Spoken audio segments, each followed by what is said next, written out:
Congressman Perry on the show. Glad to have you back, sir. Thanks for making time. Good morning. Well, good morning. It is. These are, a lot of people don't want to live in unprecedented times. They just want to live in normal times where you get up in the morning, the sun comes up, you have a breakfast and you enjoy your family and your life. But that's not how it's going to be. Listen, we haven't really. Nobody has seen President Joe Biden in like 5 days or something like that. And you got to admit, saying you're withdrawing from the presidential race after nearly serving a term and just 2 days before saying he's not going to withdraw from the race, to do it by social media. I know the world has changed, but just imagine somebody like Lyndon Johnson doing that. We haven't seen Joe Biden, allegedly has COVID. But I know when President Trump had COVID, you'd see him in the car. He was trying to tell people that, keep fighting on, and the countries we're saving. That's the inspiration that came from President Trump. What you get from Joe Biden is silence. And, in the face of being forced to withdraw, and let's face it, he was forced to withdraw. He didn't want to. He had no intention of withdrawing. It just is a little concerning. Like you said, we haven't seen the First Lady. She's been very vocal, and all of a sudden, eerily silent. And then, of course, you start thinking back, and you're like, why did we have a presidential debate like in June? When did that ever happen? Why is it in June? Isn't it normally in September and October? And there are a lot of people that have been suggesting that this has been predetermined. I mean, Kamala Harris is breaking in tens of millions of dollars. I mean, this is the person that was given one job at the federal level by President Biden, as borders are. Well, I don't need to tell you what's happened at the border for the last 3.5 years and what people think of it. But suddenly she's going to be the salvation for our country. Something just doesn't add up here to me. Agree or disagree with me? Here's my summary on Kamala Harris. We're handed her now. This is who we got to deal with. The Democrats will completely remake her to millions of Americans who know nothing about her. She'll be Margaret Thatcher by the fall, whether we like it or not, and we know it's ridiculous. That's what they're going to do. So I have strongly suggested, and I'm not talking to you because I know you don't. You've got facts on your side, and I know how you do battle. But I would strongly suggest people on our side, particularly men, be sensitive to this and realize that we're going to be baited into this thing about her historic female role here, and they're going to play up big time that we're the party of male ogres and rapists. And so we're going to have to figure out how to talk about this person without making it about DEI or her womanhood or even abortion. Like we've got to figure out something better than calling her names like, she's a vapid empty vessel or a DEI hire. Even though I believe that's true, we can't say it. You know what I mean, Scott? Yeah, I saw it on CNN this morning. They're already complaining about those types of characterizations, as you can imagine CNN would. Now, what would be awesome is if we could get Willie Brown to go on some kind of a tour talking about their history in California and, her ascension to power there. That might be helpful. Maybe he will. Maybe Trump will pay him to do it. Exactly. Maybe that will be the answer. But you know what I'm saying, Scott? You can see where it's coming already. I mean, Beyonce, the whole thing. It's Taylor Swift's probably going to jump in. Like, this is going to be the ladies versus the world campaign. You can hear it coming like a freight train, Scott. Yeah, it's not hard to envision, and of course the facts. They'll just disregard all the facts. They will disregard everything that you have known for the last 3.5 years. They'll disregard the fact that in her own party couldn't win a primary, couldn't win her own state. None of that history like that's relatively recent and real and factual. None of that's going to matter. She's going to be they're going to create an apparition for which most of us are going to say, wait a minute, is this the same person? We're not going to recognize the person that is now running for president, and we are going to have to grapple with that. People think, well, the polls are what they are. We've got 4 months to go or whatever. This is going to be great. They're going to make a race of this, and they've got the money to do it, and they've got the will, and they've got the disrespect for the truth and the American people to make this happen. Congressman Scott Perry is with us, 10th Congressional District in Pennsylvania. Let me ask you about Josh Shapiro. How likely is it, do you think, she chooses him as her Veep, and does that secure Pennsylvania for her, for them, or is there a battle plan, do you think? Well, I think he's going to be highly considered, but you got to remember too, in the whole of the Democrat Party, they've got a significant anti-Semitism problem that no one wants to discuss, but it's real. And I don't know that Josh can fit that bill. Now, Josh is a skilled political operator. I served with him in the State House, and he navigates things well. And he has one goal. He's had one goal ever since I've known him. It's not to be governor of Pennsylvania or House, representative or attorney general. It is to be president of the United States. That's his one singular, and has been ever since I've known him, his one singular focus. So Pennsylvania is critical. Everybody knows that. Of course, he's going to try and parlay that, but I just don't know if he can get past the squad and AOC and much of their party now. And quite honestly, I don't really know that he can get past Kamala. I mean, she has been supportive of this terrorist effort in Hamas vocally as well. But she also might use that. As you know, there are oftentimes Democrats, they just can't force themselves to do anything but vote Democrat regardless of the rhetoric. And she might try and use that to kind of clean up that image that we all know is very stark right now. So I think Pennsylvania's in play. I think that Shapiro's in play. He can probably arguably deliver Pennsylvania, which would be, a death knell to a degree, but it's not. Well, there are paths even without Pennsylvania, right? And even if he does, it doesn't mean he's going to deliver Michigan or Arizona or other states, right? Right. And let's remember, this, much like the Santorum Bob Casey race of years ago, Josh Shapiro didn't overwhelmingly win Pennsylvania's position as governor. The Republican Party overwhelmingly lost it, and there is a difference to that. That oftentimes candidates can't see that. They ascribe it to their own, their own abilities, their own effervescent personality, and so on and so forth. Well, let's face it, as governor, it's not like he's lighting the world on fire, transforming Pennsylvania into the great commonwealth that it was and should and could be again.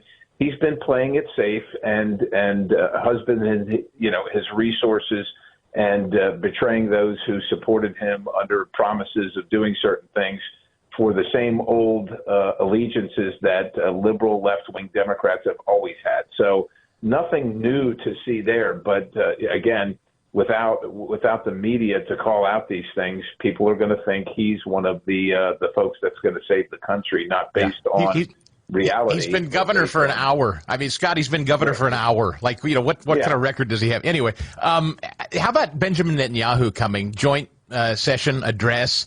She did not show up to greet him. She went to Wilmington to smile and talk to Joe over a conference call yesterday. But Benjamin Netanyahu lands, nobody from the Biden administration there to greet him. Nobody. Yeah. And there's no evidence that she's going to show up to be a part of this address, Scott. Right. And just imagine if a Republican did that, and rightly so. Look, Israel is our closest ally. We all know the history of Israel and the Jewish people. And again, a slap in the face to Netanyahu. They've been undermining his government. They've been undermining his cause. They've been on the side of Hamas all along, and still the press won't cover it. It is completely and astoundingly anti-Semitic, but they're not going to be treated the same way that you would be or that I would be. We don't like that. It's not right, but it's reality, and we have to accept it. But we should highlight it for the American people. We should make sure they know it. And, of course, the press is not going to help at that, so we're going to have to do that heavy lifting as always. Let's turn to yesterday's hearing. You were in the room. A lot of very, very powerful testimony. I should say, rather, probably not testimony from Cheadle. She was abhorrent.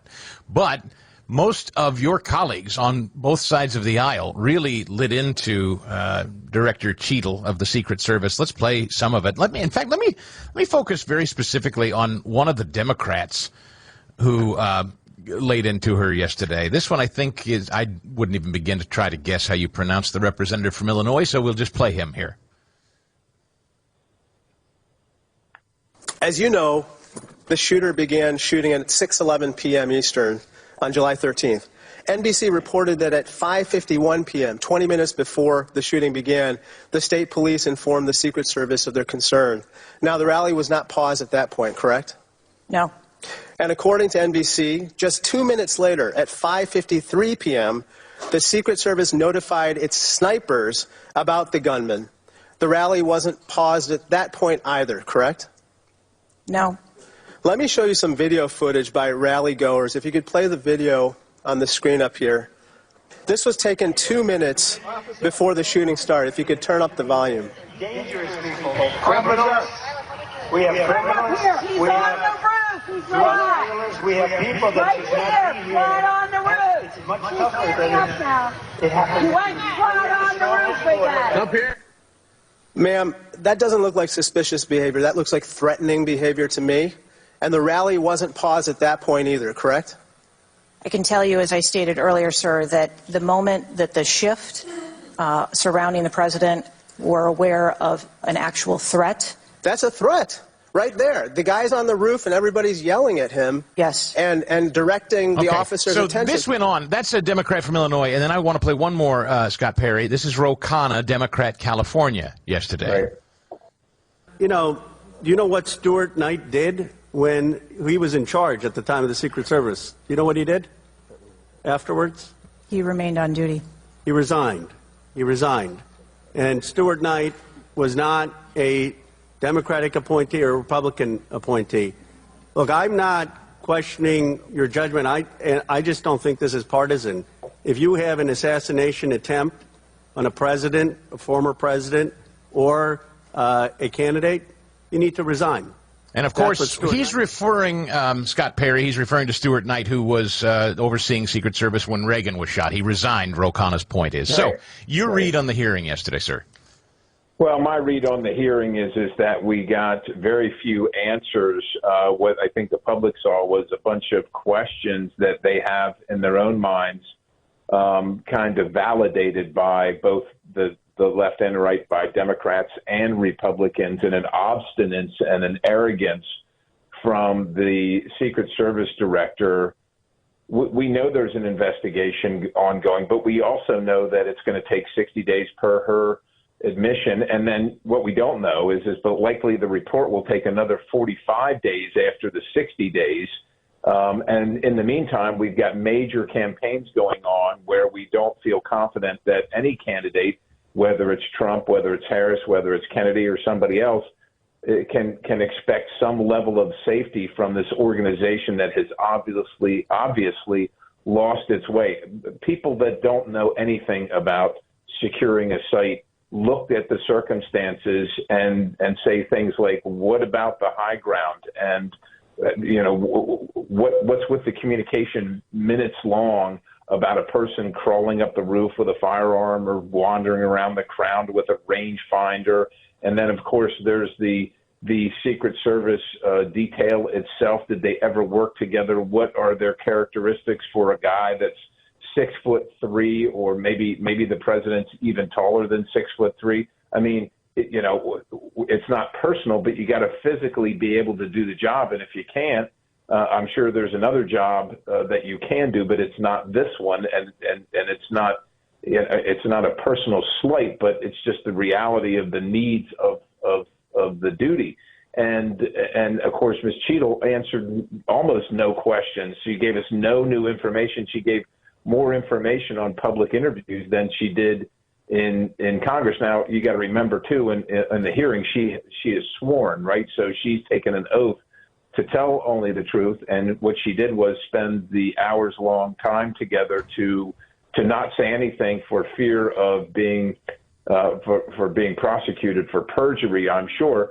But I would also say this: the American people need to know this. She has information that is at least slowly coming in from the investigation by her admission to me directly, and which Democrat, which leftist has ever been prosecuted for lying to Congress or the American people in your memory. So just say what's on your mind, ma'am, and do what's right to save the country. I mean, we need to have some confidence in some law enforcement agency at the federal level, and this just shows the culture of rot at the management at these locations. It's a culture of rot, and it was on full display yesterday. Well, I mean, who's she work for? Mayorkas. And we know how he stuck a middle finger in the air to everybody, so that's her boss, for heaven's sakes. Why should we expect any less from her?